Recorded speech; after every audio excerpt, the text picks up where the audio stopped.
Welcome friends, সবাই ভালো আছো? দেখো, আজ আরও একটি গুরুত্বপূর্ণ ভিডিওতে তোমাদের সকলকে ওয়েলকাম। ফ্রেন্ডস, আজ আমি বেসিক ইংলিশ গ্রামার দিয়ে শুরু করব। মানে ইংরেজি শিখতে গেলে যে গ্রামার খুবই দরকার, খুবই গুরুত্বপূর্ণ একটা জিনিস, সেই জিনিসটা আজ আমরা শুরু করব। তাই তোমাদের বলছি যে প্রথম থেকে শেষ পর্যন্ত গ্রামারের প্রতিটি ক্লাস তোমরা দেখবে, তাহলে তোমাদের গ্রামার সম্বন্ধে যে একটা ভীতি, সেই ভীতিটা কেটে যাবে এবং তোমাদের ইংরেজি শিখতে খুব তাড়াতাড়ি পারবে। Basic English grammar.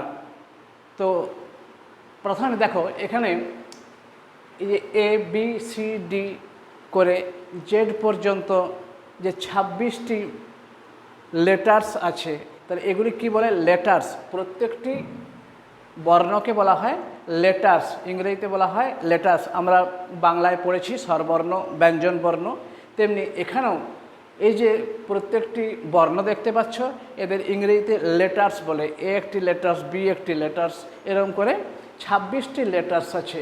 তো এই 26টি লেটার্সকে ইংরেজিতে অ্যালফাবেট বলে। ইংরেজিতে অ্যালফাবেট বলে, বর্ণমালা।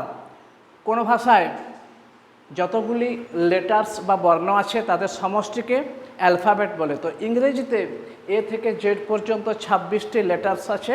তো এই 26টি লেটার্সকে একসাথে ইংরেজিতে অ্যালফাবেট বা বর্ণমালা বলে। ঠিক আছে? তো এই যে অ্যালফাবেট, এ থেকে জেড পর্যন্ত 26টি লেটার্স আছে।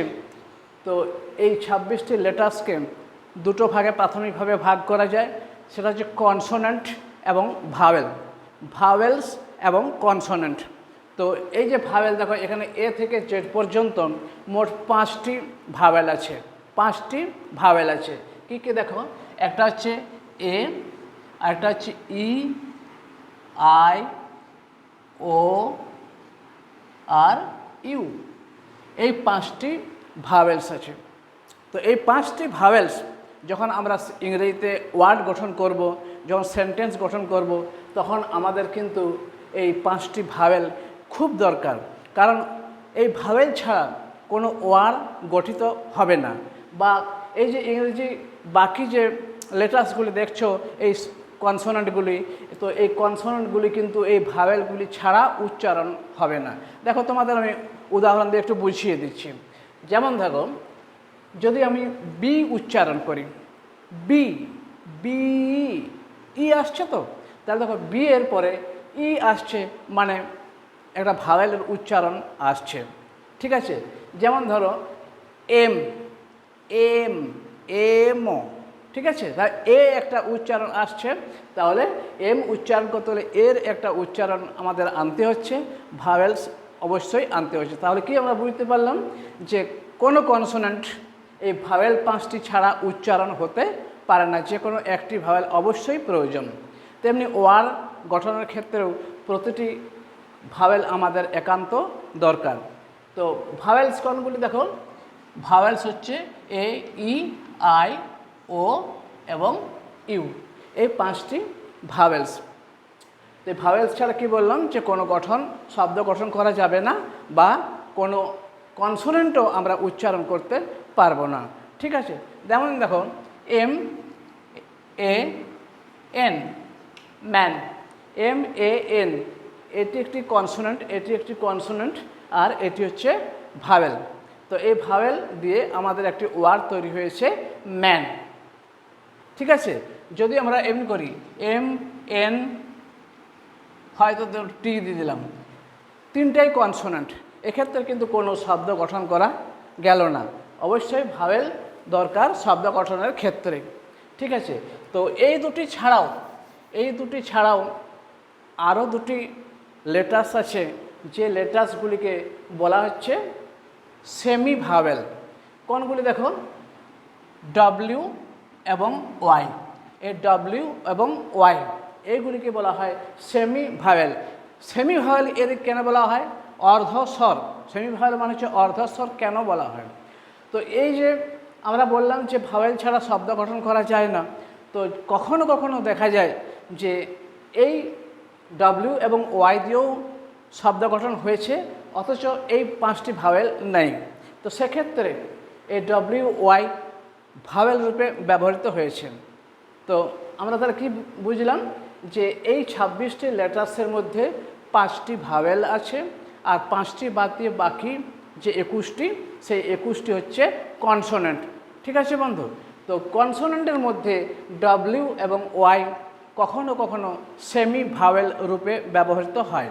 তাহলে এগুলিকে বলা হয় সেমি ভাওয়েল। সেমি ভাওয়েল কী কী? ডব্লিউ এবং ওয়াই।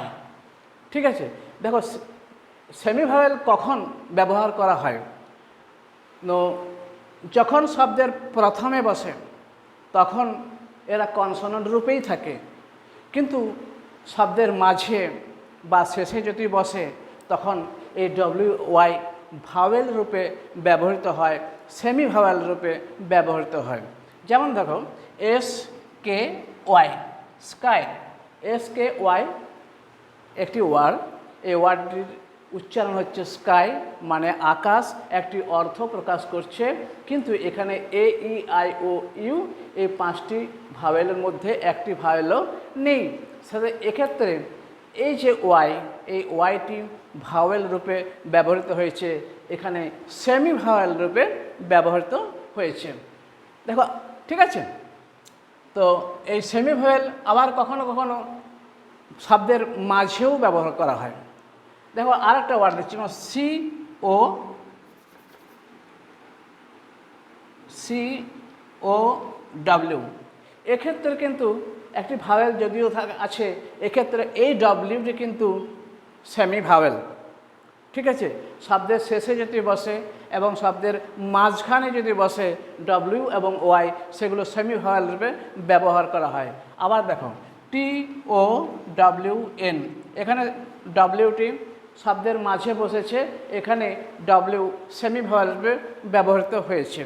আবার দেখো যদি আমরা এখানে সি ওয়াই সি এল ই, সাইকেল, তো এখানে ওয়াই মাঝে বসেছে, এখানে ওয়াই কিন্তু সেমি ভাওয়েল রূপে ব্যবহৃত হয়েছে। আবার দেখো এল এ ডি ওয়াই শব্দের মাঝে শেষে বসেছে, তো এখানেও এই ওয়াই সেমি ভাওয়েল রূপে ব্যবহৃত হয়েছে। তাহলে আমরা কি বুঝলাম যে সেমি ভাওয়েল কখন ব্যবহার করা হয়? শব্দের মাঝখানে বা শব্দের শেষে যদি ডব্লিউ এবং ওয়াই থাকে, তখন ওই ডব্লিউ এবং ওয়াই সেমি ভাওয়েল রূপে ব্যবহৃত হয়। ঠিক আছে, আজ এই পর্যন্তই। Thank you.